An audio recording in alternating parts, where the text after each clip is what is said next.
Halo teman-teman semua, kembali dengan Kak Vino di sini. Kali ini kita akan bahas tentang gerak melingkar ya, materi fisika.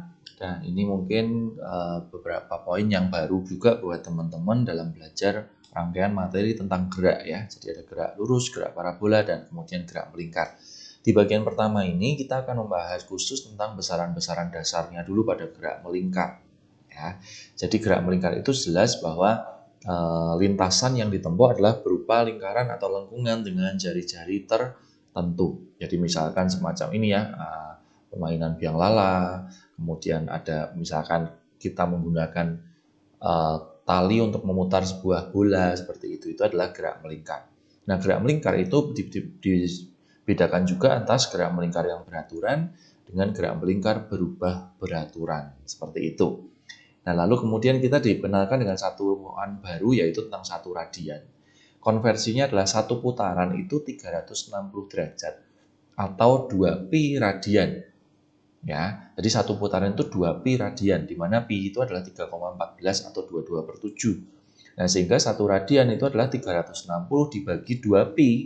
Ya, 2 dikalikan 3,14 itu kita dapatkan sekitar 57,3 derajat. Ya, intinya teman-teman harus tahu bahwa satuan derajat itu bisa dikonversi menjadi radian. Lalu ada lagi satuan yang penting di sini adalah RPM. Ya, RPM itu rotation per minute ya. Jadi putaran per menit, jangan salah, bukan radian per menit ya. Itu yang kadang-kadang suka salah ya. Nah, lalu berikutnya besaran-besaran apa saja yang kita gunakan di gerak melingkar? Yang pertama pasti ada jari-jari. Ya, jadi jari-jari adalah ukuran lingkaran yang menjadi lintasan tempuh. Kemudian posisi sudut itu letak partikel dalam tiap lintasan, nanti satuannya radian. Kemudian kecepatan sudut itu kecepatan partikel pada lintasan melingkar, satuannya radian per sekon. Lalu berikutnya adalah kecepatan linear, itu kecepatan yang ditempuh bila gerak benda dipindah pada lintasan lurus. Kemudian percepatan linear itu perubahan kecepatan tiap satuan waktu atau percepatan pada gerak lurus seperti itu. Lalu percepatan sudut itu adalah percepatan yang didapat saat bergerak pada lintasan yang melingkar. Kemudian ada percepatan sentripetal, ini yang mungkin baru, simbolnya AS. Itu adalah percepatan yang tegak lurus terhadap kecepatan linearnya dan mengarah ke pusat lingkaran. Itu adalah beberapa besaran-besaran pada gerak melingkar ya. Kemudian juga ada gaya sentripetal, itu gaya yang diakibatkan karena ada percepatan sentripetal ya, itu mengarah ke pusat lingkaran juga. Itu besaran-besaran yang akan kita gunakan. Nah, rumusnya bagaimana? Ya, yang pertama kita harus tahu bahwa sebenarnya gerak lurus dan gerak melingkar itu besaran dasarnya sama. Jadi ketika kita punya di gerak lurus ada jarak, itu ketika di gerak melingkar itu akan menjadi yang namanya posisi sudut. Jadi akan diubah menjadi theta. Sedangkan kalau di gerak lurus kita punya kecepatan, di gerak melingkar itu akan menjadi kecepatan sudut, simbolnya adalah omega. Berikutnya, kalau percepatan itu adalah A, di gerak melingkar akan menjadi percepatan sudut atau alfa. Nah, apa hubungan dari gerak lurus dan gerak melingkar? Itu bisa dikonversi lewat gerak lurus sama dengan gerak melingkar dikalikan jari-jari. Ini sederhana banget teman-teman ya.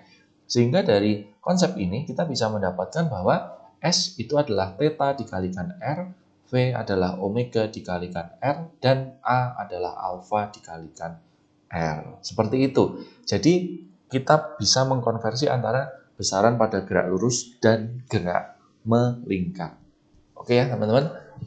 Nah, rumus dasar yang akan kita gunakan di bagian gerak melingkar itu yang pertama adalah periode, jangan lupa.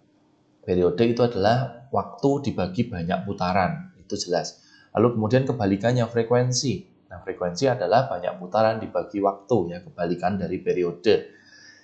Lalu kemudian kita juga ada rumus kecepatan sudut sendiri atau yang tadi kita kenal dengan omega W. Itu bisa dirumuskan sebagai 2pi dikalikan frekuensi atau 2pi dibagi dengan periode. Lalu kemudian percepatan sentripetal itu bisa dirumuskan sebagai AS sama dengan V kuadrat per R atau sama dengan omega kuadrat dikalikan R. Nah, selain itu kita juga jangan lupa rumus yang tadi ya, yang baru saja kita bahas. Jadi kita akan mengombinasi rumus-rumus ini ya di bagian pertama. Kita coba lihat di soalnya. Sepertiga keliling sebuah lingkaran ditempuh oleh Badu dalam waktu 15 sekon dengan berlari. berapakah periode dan frekuensi lari badu. Nah, ini sederhana sekali. Jadi sepertiga keliling lingkaran itu kita bisa sebut sebagai banyak. Putarannya adalah 1/3, lalu waktunya adalah 15 sekon. Nah, periode itu adalah waktu dibagi banyak. Ya, jadi 15 dibagi 1/3 kita dapatkan 45 sekon. Sedangkan kalau frekuensi itu kebalikannya ya. N/T. 1/3 dibagi 15 kita dapatkan 1/45 Hz. Ini satuannya frekuensi. Itu besaran dasar teman-teman ya. Jadi teman-teman gunakan rumus ini dan rumus ini. Kemudian sebuah roda berputar pada 300 rpm. Tentukan kecepatan sudut dan kecepatan linear partikel yang terletak pada jarak 150 mm dari pusat rotasi.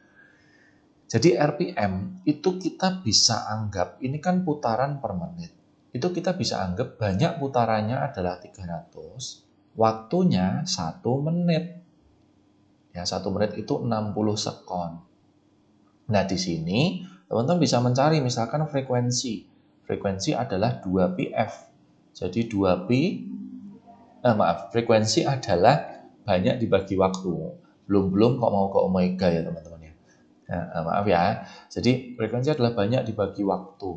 Jadi 300 dibagi 60 kita dapatkan 5 Hz.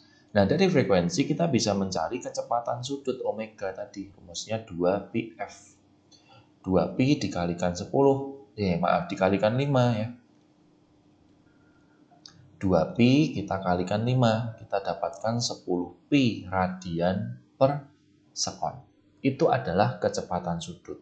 Sedangkan kecepatan linear itu adalah omega dikalikan R.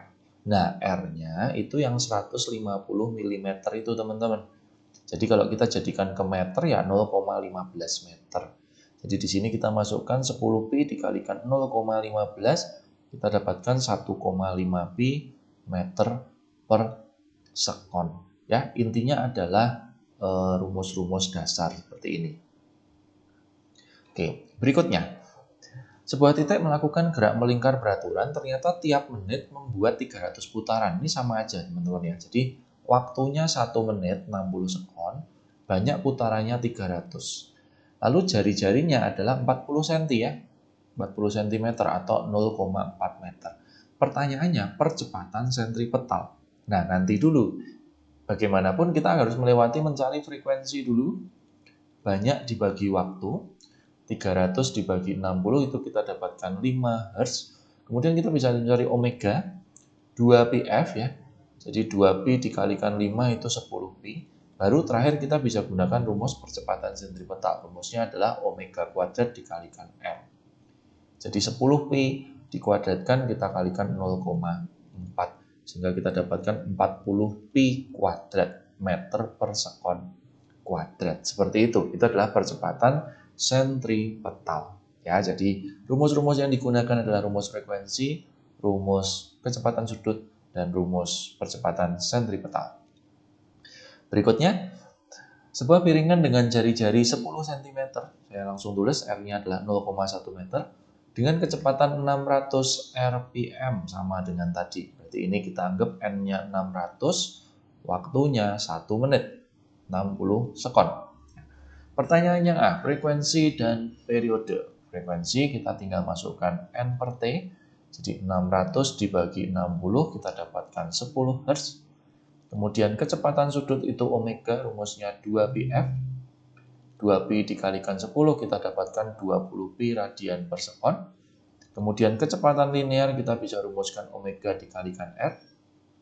20π dikalikan 0,1 kita dapatkan 2π meter per sekon. Sedangkan percepatan sentripetal itu kita bisa rumuskan sebagai omega kuadrat dikalikan R. Jadi 20π dikuadratkan kita kalikan 0,1. Di sini kita dapatkan 400π kuadrat dikalikan 0,1 atau sama aja dengan 40π kuadrat meter per sekon kuadrat. Seperti itu ya. Ini adalah besaran-besaran dasar di gerak melingkar. Kita masih akan bicara cukup jauh di bab ini. Selanjutnya kita akan bahas tentang hubungan roda-roda ya. Sampai jumpa di video selanjutnya.